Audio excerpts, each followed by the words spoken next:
right, so I've got my skinny or thin thread that I'm gonna go ahead and sew my pillow closed with, and a smaller needle. If my students can't find a smaller needle, I just let them use their hand embroidery needle. Either way, I want you to go ahead and thread that needle, but then I want you to get the tails to match. I have my students measure it as long as their wingspan. So basically they hold the thread in one hand and then spin it all the way to the other hand. So it's as long as fingertip to fingertip. And do you see how I have the two tails matching here? And this is where I'm gonna tie my Corley knot. Tie them together using whatever knot you've been using. So there's a knot at the end of that, okay? So we've got it doubled over. And when I get started, I need to find where my machine or my hand stitches stopped. Now I want to remind you, whether you're hand stitching or whether you're stitching with the machine, when you first sewed this, you would go forward about 3 or 4 stitches and then back stitch over the top of those stitches to secure the edge.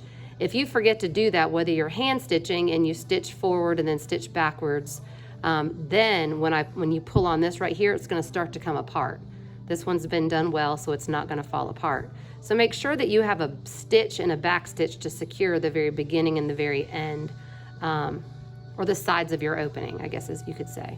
All right, so in order for us to get started, I'm using red thread simply because I want for you to see what we're doing here. So I don't want to see this knot on the outside of my pillow. I do not want to see this. So what are we gonna do to hide it? We're gonna dive our needle down into our pillow. So my needle is literally inside the pillow, and then it comes up right where my stitches stop from where I'd sewed it together. So look how nicely it hides my knot inside the pillow. Okay, so it's inside the pillow. You don't want your knot to be on the outside. We don't want to see that. Now, this is the simplest stitch. This is the whip stitch. So this is where I tell my students what it's called is biting the fabric. And because I decided to come up through this white fabric, I'm going to be going from the white fabric to the colored fabric, or from my front of the pillow to the back of the pillow. In the smallest of little spiral stitches, what you'll be doing is biting. That's called biting the fabric, where you just use the smallest amount of each fabric on the front and the back. I like to call it a nibble because a bite can be pretty big, but I want my students to do nibbles. So that's what it's going to look like, okay? So we're going to go from the back, bite a little bit of the back, and bite a little bit of the front fabric.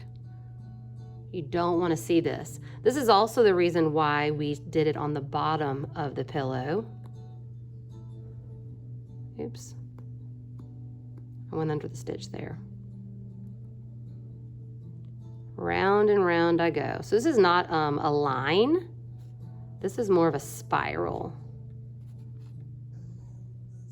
And make sure when you pull it, you're getting all the thread. So it's going round and around and around and around. You don't have to do them super close together, but of course you want to get them close enough where they're securing your opening closed. See, I don't want to go underneath. I want to go where you don't. I messed up a little bit right there.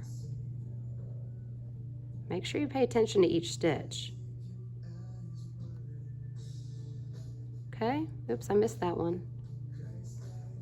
So essentially this is how you're going to go round and around and around all the way across. Now if you were using this pillow, if I was having a student do this pillow, I would have had them use white thread so it wouldn't be as obvious, but I want you guys to see what it looks like at the beginning. Now I'm going to finish this and I'm going to show you how you do it at the very end.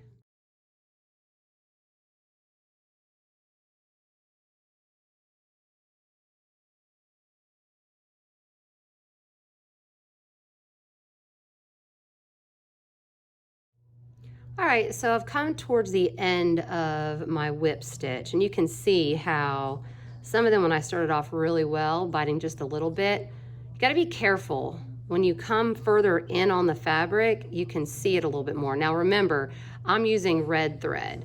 You should be using white thread or some sort of a color that camouflages in with your pillow color, okay?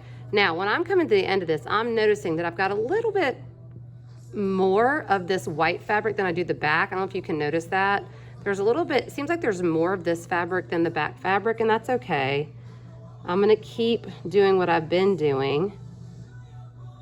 I think because I'm left-handed, it just keeps getting in the way. So whether you're right-handed or left-handed, and be careful of this too. This wanted to loop up on me a couple times. And you just gotta take your time and pull it. So you gotta slow down when you do this project, or at least this part of the project. All right, so you're just biting smallest little amount. Keep closing it up. You might not have to do as many stitches as I did. Just whatever feels good to you. Obviously, you need enough to keep it closed and keep the polyfill from falling out. Now, when I come to the end, I've got maybe 2 more stitches.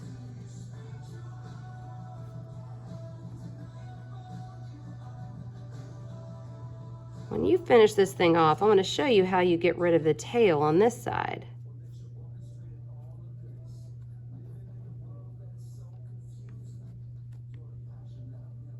Okay, so, oops, I dropped my needle.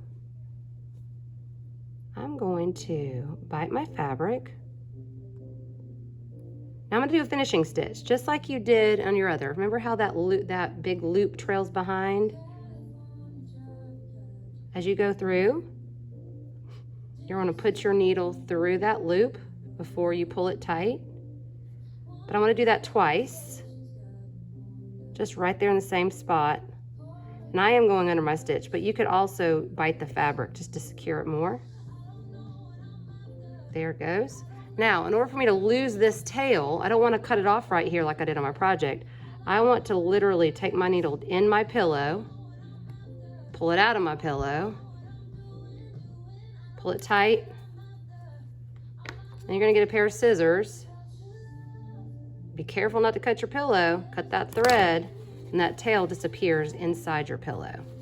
All right, so that's the bottom of my pillow. So wherever you're having that pillow lie, on the couch or on a chair or on a bed, no one's gonna see those stitches. So make sure you put that hole at the opening, I should say, at the bottom of your pillow, okay? That should be it.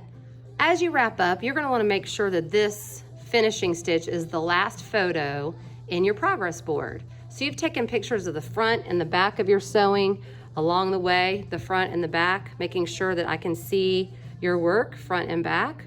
And then as you end the end of the project, you are going to finish with a picture of your finishing stitch. Hope you've enjoyed it.